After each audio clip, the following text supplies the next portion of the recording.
Ate, may clutch cable ka mo sa Barako 175? Ay, wala. Oh, barako? Opo. Tama pa na.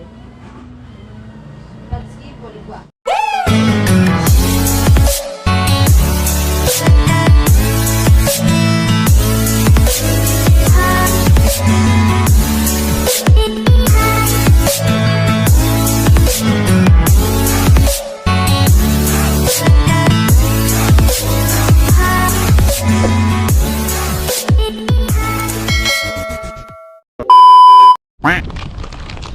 So yun nga guys, nakabili ako ng clutch cable ng Barako 175.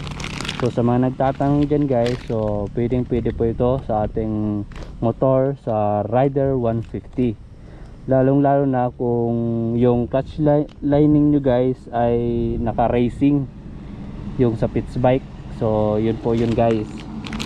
So I highly recommended guys na ito yung gamitin nyo kapag naka racing clutch lining kayo dyan. So kasi kung bibilhin nyo yung sa Rider 150 na clutch cable, so madaling maputol yun guys. So nakadalawa ko nun sa 1 week, no? So magastos tsaka nakakapagod magtulak. Gago! So yun nga guys, so ikabit na natin to. So syempre lagyan natin ng langis. So ilagay natin yan sa clutch cable natin para smooth yung pagpiga natin. So ganyan lang. Yung sa lumabas sa dulo yung langis, tapos ready to salpak na yan.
Tsura niyan, no?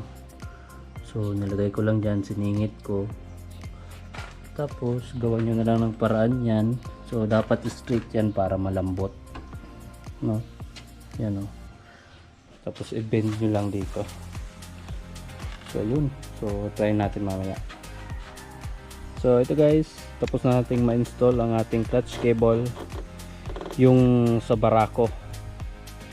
So proven and tested ko na to guys. So pangalawang palit ko na to. So nagtagal siya ng almost 1 year. So di pa rin siya sira. So pinalitan ko lang kasi 1 year na nga.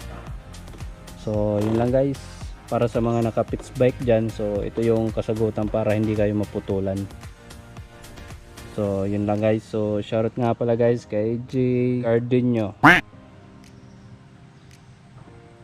tsaka kay John Mark Cibolo, kay Edward Tulpin or Mas Batay Nyo Motovlog.